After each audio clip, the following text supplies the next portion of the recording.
देश की सबसे बड़ी पार्टी, केंद्र की सत्ता पर काबिज और कई राज्यों में सरकार होने के बाद जब एक नगर निगम चुनाव में भाजपा के सभी बड़े नेताओं ने अपनी ताकत झोंकी तो ऐसा लग रहा था कि नगर निगम चुनाव का स्वरूप बदल जाएगा और भाजपा सबसे बड़ी पार्टी बनकर सामने आएगी, क्योंकि नगर निगम का चुनाव जीतना उसके लिए कोई बड़ी बात नहीं होगी। मगर अब उल्टा हो गया है। भाजपा का यह सपना था कि ग्रेटर हैदराबाद नगर निगम चुनाव में जीत के बाद उसका अपना मेयर बन जाएगा, लेकिन उसके सपनों पर पानी फिर गया। लोग अब ये सवाल इसलिए उठा रहे हैं क्योंकि आप सबको याद होगा कि लगभग एक हफ्ते से ज़्यादा किस तरीके से हैदराबाद में चुनाव प्रचार के दौरान भारतीय जनता पार्टी ने अपनी पूरी ताकत झोंक दी थी। हम तो योगी आदित्यनाथ से यही कहेंगे, ज्यादा एक्टिंग मत करिए, हकीकत की दुनिया में आ जाइए। सर्जिकल स्ट्राइक बोले, ओल्ड सिटी में 30,000 रोहिंग्या बोले, no surgical strike, only democratic strike चलेगा। और यहां से हमने बीजेपी को हराया। उन्हें उम्मीद थी कि हैदराबाद के इस चुनाव में भाजपा सबसे बड़ी पार्टी बनकर उभरेगी और उनका मेयर बन जाएगा और कमल खिलेगा, लेकिन भाजपा के सपनों पर पानी फिर गया। ऐसा नहीं हो सका। इस चुनाव में सिर्फ भाजपा ने ही अपनी पूरी ताकत नहीं झोंकी थी, बल्कि अपनी तमाम तर क्षमताओं को गोदी मीडिया ने भी भाजपा के लिए लगा दिया था और उसे भी उम्मीद थी कि ये चुनाव भाजपा जीत जाएगी। हम तो योगी आदित्यनाथ से यही कहेंगे कि आप तो मुंबई गए थे, ज्यादा एक्टिंग मत करिए, हकीकत की दुनिया में आ जाइए और जो जुल्म वहां पर दलितों पर किया जा रहा है उसको ख़त्म करिए। जो क़वानीन आप कॉन्स्टिट्यूशन के ख़िलाफ़ बना रहे हैं वो रोकिए। हम तो जहाँ जहाँ योगी गए वहाँ हराए, जहाँ अमित शाह आए वहाँ हारे। आपने कहा था पुराने शहर में सर्जिकल स्ट्राइक करेंगे, हमने कहा डेमोक्रेटिक स्ट्राइक करेंगे, डेमोक्रेटिक स्ट्राइक हो गया। अब नेशनल मीडिया को बीजेपी के बाजा बजाने का इतना शौक है तो बजाइए आप, मगर हमारे कंधे पे रखकर बाजा मत बजाइए। आप खुलकर कहिए कि हाँ, हम बीजेपी की बैंड पार्टी हैं, हम बाजा बजा रहे हैं।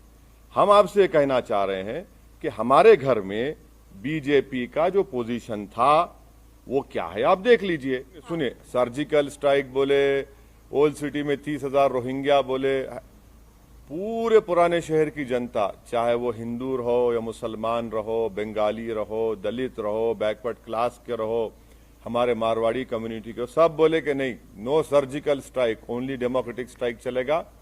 और यहां से हमने बीजेपी को हराया है। अब जहां तक बीजेपी का मामला है वो तो यही बात करते आएगी ना कि रोहिंग्या, बांग्लादेशी, अफगानी और सर्जिकल स्ट्राइक, जिन्ना, तो ये सब रिजेक्ट हो गया।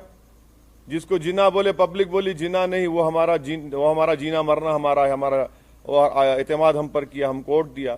सी, the BJP said that we will do a surgical strike on Old City. The BJP said that there are 30,000 Rohingyas in voter list. The whole campaign was focused on the people of Old City, and the people of Old City have replied to them, have told them that you cannot demean the people of Old City in this way. हम आपको फिर से कह रहे हैं कि Hyderabad parliament segment में 44 municipal divisions हैं। 5 साल पहले भी हमने 34 पर लड़ा था, 33 जीते थे। इस बार भी हम 34 लड़े हैं, 33 जीते हैं। अब आप बताइए, आप लोग तमाम माशाल्लाह से आइंस्टाइन के करीबी दोस्त हैं, मैथमेटिक्स में आप लोग बहुत अच्छे हैं, हम तो वीक हैं, इसीलिए हम पॉलिटिक्स में। आप बता दीजिए कि ये नंबर सही है गलत है। नहीं, मगर कब तक मेरा नाम लेंगे आप? भाई मेरा नाम कब तक लेंगे भाई? वहां पर जब 51 सीट्स में अगर मैं 44 जीत रहा हूं, आप मेरा नाम क्यों लेंगे भाई? मुझसे पूछिए ना कि आप 7 सीट पर क्यों हारे, वहां पर कितनी जगह और बीजेपी जीती बता दीजिए, हम बोलने तैयार है आपको। मगर हर जगह पर असदुद्दीन ओवैसी, एमआईएम करना गलत है। वो नहीं, मैं जो भी कर रहे हैं वो गलत है।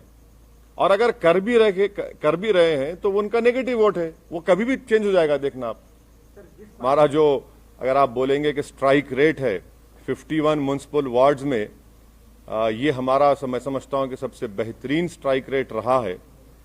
अब आपका जो बुनियादी सवाल होगा कि बीजेपी भी जीती, यकीनन बीजेपी जीती है और ये अवाम का फैसला है, और हमारी कोशिश ये होगी कि हम जमहूरी तरीके से बीजेपी से मुकाबला करेंगे, और हमको पूरा यकीन है कि इनकी बढ़ते हुए कामयाबी के कदम को इंशाअल्लाह ताला हैदराबाद की आवाम बल्कि पूरे तेलंगाना की आवाम इसको रोकेगी।